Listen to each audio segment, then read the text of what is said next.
Did a little dap up. Yes, sir. Hey, bro. What's up, y'all? You know I'm Spitty here with my boy Young Manny. That's me. Yes, sir. We actually met, man, like at Western University. Some scholars out here decided, forget all that. We going to pursue rap, you know? Sorry, mom and dad.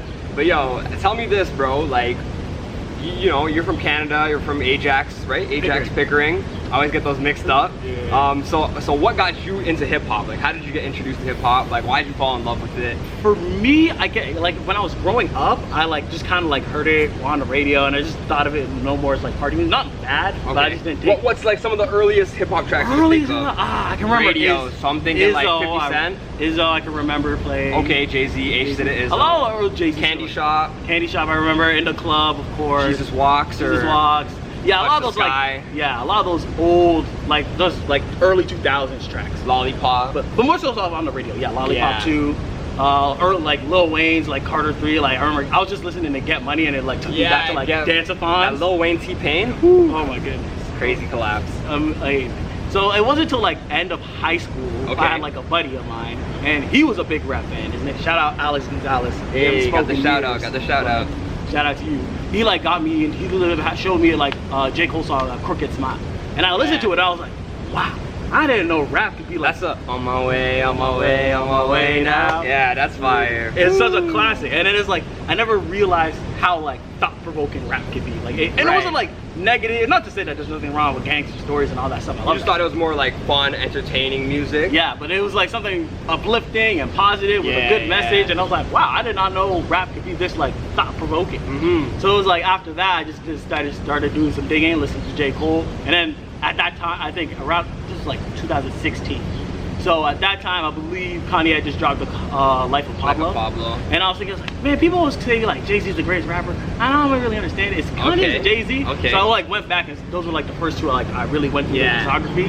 And then from there, I just started liking it. And I was also bored in high school. Like towards the end, like everything's just kind of wrapping up, and I was like, let me try something. Let me learn a new thing, because I'm just bored. So I was like, fuck it, I'm gonna learn how to freestyle. So I started learning, just literally just like. That's crazy, because by the time I met you, I think you were in second year. And like, you were already like out of me, you and Constance, I would say you were the best freestyler at the time, bro. So like, that's crazy. In 2 years, like you really developed your craft. So. Yeah, because I had like nobody to really like practice with. So all I ended up doing was just like looking up like YouTube videos. And I was just like how to freestyle. How do you get better at it? How do you learn? And I did that like for a couple of years. Going into university, I started writing in my first year of university, but not because I wanted to really write songs, just because I wanted to get better at freestyling. And then I felt like it was a way to like kind of like show my personality, because a lot of the stuff I like words, I like writing, but it's kind of like hard to like display in like a social setting, like your interests and stuff. But like, I found here's a book I wrote. Yeah, exactly, and it's kind of weird. But I found with rap, it was a good way to like show my personality, like the quippiness, the funniness, the punchlines, charming, and all that kind of stuff. The confidence on the spot, exactly, and show all those traits that I have. For sure, in an instant, fresh, easy to digest way. For sure. And then from there, so it went from writing, so I'd like maybe write something, and I'd be like, oh, that's a sick line, I gotta remember that for when I go out tonight. And then go out tonight, see how the line did, go back, and it was like a constant cycle of writing, freestyle it, writing, recite. Not always. That reminds me of like how comedians work their sets at like local small shops. They go and do like Dave Chappelle will go to some dinky spot and do a set in front of 10 people, and then like work it before the special. Exactly. It was like that, eh? That's exactly what I was doing. So I was like, I would see like, okay, like what lines would work, and like what kind of punchlines do people like react to. And it was always like the more wild shit I said, like that was got the ooh, the oh. So I was like, okay, I gotta say something like not necessarily disrespectful, but like flagrant, crazy, outlandish, like something that they wouldn't expect to hear. Exactly. And then as I got better with that, then I started writing more. And then after that, and that's kind of where it came. And then as I was doing writing, I wanted to do research, so like started listening to like people of the generation, because I guess I was like late to the first half. But I was there from like 2016 onward, I was there.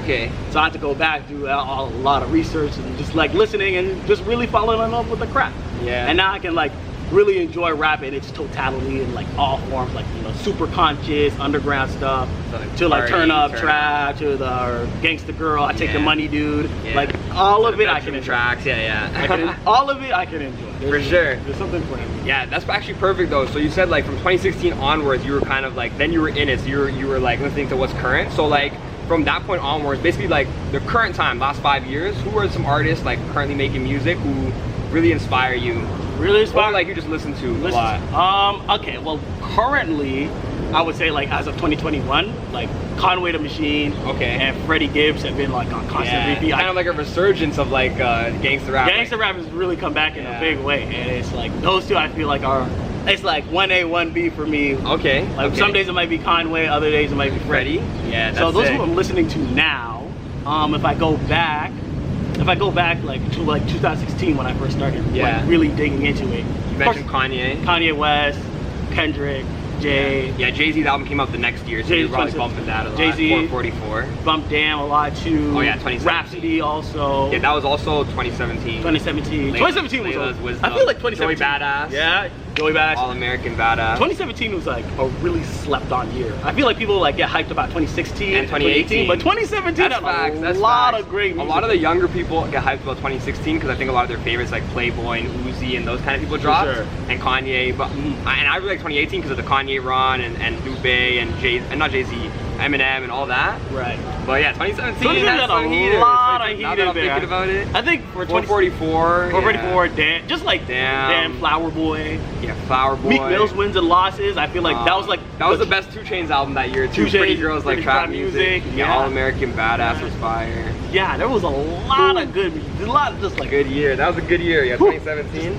Yeah, there's a lot of heat in 2017 that I feel like people don't. Oh, Big Sean too. He dropped out. I Decided. That came out. That was one of my favorite Big Sean albums. Yeah, I feel like he really found his legs. What a good year. 2017 was super slept on. Now that I'm thinking about it, what a crazy year. I think 2016 is a big year for us because like at least for like people around my age, because you're a little older than me. Yeah. Because like we were finishing high school and you're going to prom. And that's probably also so like a lot of that right? adds to like the memories of what you were listening to. It was a crazy year too. It was a Trump year. It was a Trump year. There was a lot. Brexit happened. Pokemon Go. Everyone was back outside. That was crazy. Yeah, 2016 most people I ever saw outside like since like we were kids, you know? Yeah, for real. Playing Pokemon of all things. I know, it's like they were outside but they're still on their phone. But like it was an experience. It's a hectic year. But 2017, man, go do your research. Yeah, it's a good year. Okay, I feel that.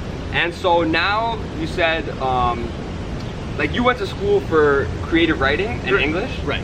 Okay, and when you chose that, did you kind of have in mind like I'm gonna connect this to rap, or did rap come through that, or like what's the relation there? For me, it was like I always liked writing stories. Like for me, I was big on writing novels. So you were always writing like creative stories when you were a kid, like as a kid, outside of school, like for fun. For fun, my own thing. Cool. That was like. So have some of those. Those could be like valuable one day. Ah man, not some of my old. Almost like some Captain Underpants type of like. That's exactly what I used to do. So back in like that grade, you draw too? I used to, not anymore because my drawing just like. But like it was that kind of like vibe, right? Yeah. Like, so I used to kids comics. That's I used to sick. make I love like that stuff. I make a bunch of kids comics. Yeah. And like remember like elementary school, you had like silent reading. So I put like all my comics by like the silent reading books. Yeah. And like people would go and grab them and be reading. They'd be like, "Yo, Mandela, where's the next issue? That's this crazy. is fire." Then we did the next story. We did the next story. Like in the middle of class, the teacher would be talking and I'm like coloring in. It's like, "Yo, I have to finish it." Yeah. And the people want the next comic. So by the end of the week, I have to finish it. And they love the stories. So I've always been big on like writing and stories. And when I went to school, like I knew I wanted to be a writer and author of some capacity. That's sick. Primarily creative. So rap kind of came out in a way where like once I started getting into rap, and I think I took a class of like poetry, and I realized a lot of the skills that are in poetry would make a great rapper. And a lot of course, yeah. Rapping, I would say it's just like modern day poetry. People call it like rhythm and poetry, you know. Yeah, it's exactly there's a lot of the same things. There's a lot of overlap because it's also like performative and you're speaking and all of this stuff too. So like I found a lot of similarities there, and I found like poetry actually helped my rapping get a lot better, and I think it helped me like to differentiate and to get good at wordplay and symbolism and those types of things. For sure. Literary devices. Learning all these types of literary devices, like unpacking the tools. Like I found it like, how can I explain? It's like once you can like understand because of what I didn't understand about poetry when I was younger, I didn't understand what made good poetry. Right. So in school I started learning, okay, this is a metaphor, simile, diction, whatever, all this stuff. Yeah. And once you understand all of that, you can then look at it and be like, wow, this is actually a really like complicated, complex. It's kind of like if you had like a toolbox, but you didn't know how to individually use the tools. Exactly. But you have them all. Yeah. So like you were already capable of doing those things. You just didn't know like what am I supposed to apply to make the best track. Exactly. And then once I started learning all of those pieces, then it's like, okay, like I'm gonna use this here, I'm gonna use this here, and then you can like, so to speak, build the house. Build the project, yeah. Sometimes you have like the hammer, you don't know how to use it, but once you learn, you can build whatever, right? That's sick. And so for the future, do you think you're kind of gonna focus more on the creative writing, you know, I know your work's kind of involved in that too, or you think you're gonna go more like doing rap where you can like vocally perform it and that? I think like I've always loved writing, so I think it's gonna be a combination of all three. So like for work, I do like more straight up like sales pitch type of writing. Right. So it's completely different from like prose, writing a novel, short story. Yeah. It's like short form, like grab their attention. Exactly. Versus this novels is like super dense. You take your time with it. You're like you really build out your whole world. And then like rap is like something I found like where like novel writing for me was very much like I could be in like my imagination. Yeah. Rap I found like was very like autobiographical. Okay, like I found like because the reason you don't like doing too much like fake storytelling. I can do fake storytelling because I always liked telling stories, and I always thought that was like the part of rap that I was really good at. Yeah. And because I always enjoyed, so I can do more. But a big part of what like made me feel good about rap was like it gave me a medium to like talk about what was happening to me. Yeah. In a way that just like I don't know, I never got with prose. Prose just I never got it really. Yeah, definitely. Prose I wanted to like build an imaginary world and characters and history and stuff. But rap gave me an outlet to like I could talk about like what's happening to me today. Like what am I seeing on the news? It is a good outlet for that too. Like a good way to like release your emotions, you know? Exactly. And it gave me like an outlet. And usually at first it was just like a technical, like I just want to see what's the craziest thing I can say. Craziest bar I can say. Or the craziest, coolest metaphor, the deep, like how deep can I. But now it's becoming more like, yo, what do I think about this? What do I feel about this? What story like resonates with me that I can write about that's like resonating with other people? Yeah. And that's kind of like where now rap is going. So it's all three. So I'm always going to be writing, but all those three things just like give me satisfaction in writing.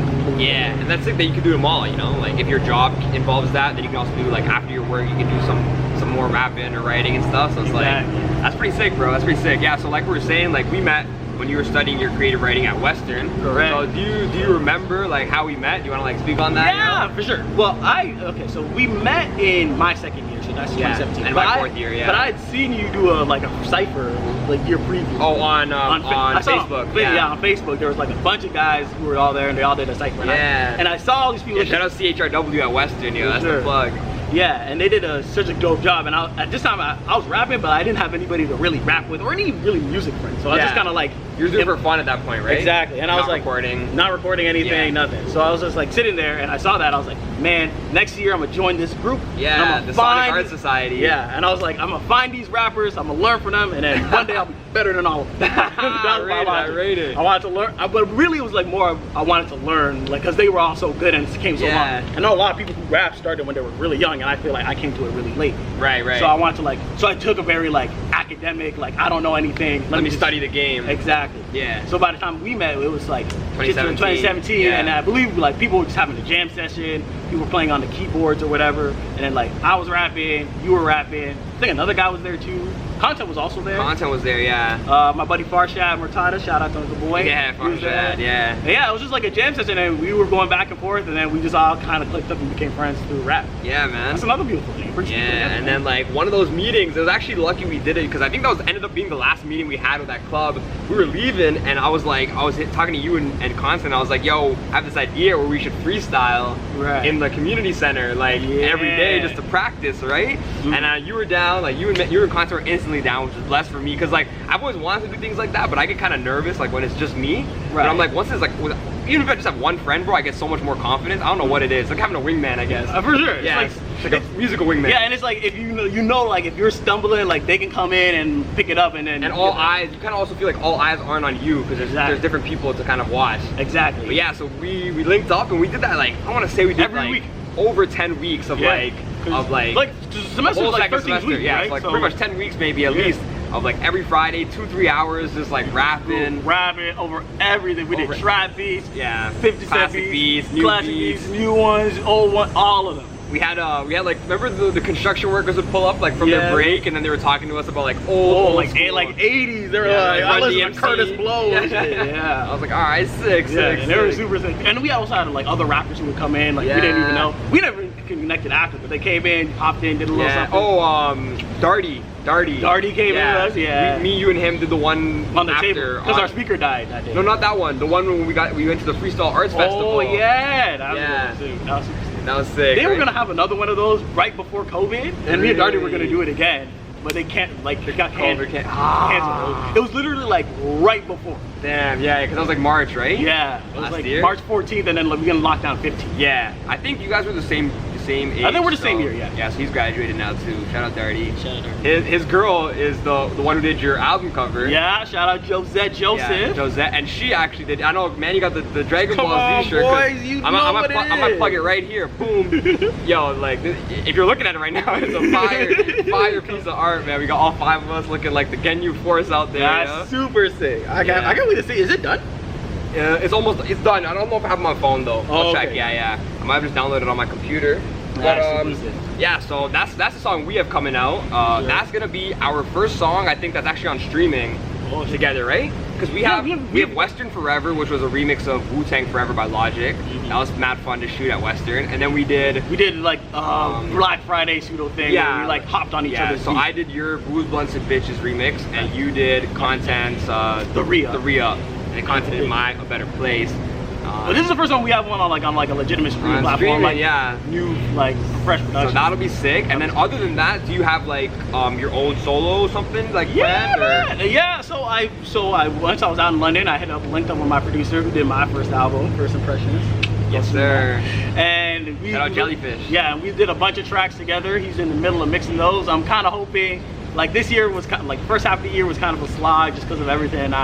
But like now things are opening up and it feels like things are better, so I'm hoping like I can like end out the year strong with these tracks. Yeah, for sure. End it out on a high note. Yeah, plus like school will be back, so you know if you're kind of going there for your girl and stuff, that's good promotion. You're gonna be meeting people at parties, you know, like you know, check my track, play it at the jam, you know. Exactly, just run it. That's a great way to like test the track. Because like in lockdown, bro, there was no one to share music with except people who were at the studio. I couldn't even test it with anyone. Exactly. Yeah. My favorite way to do it is like if you're at a party.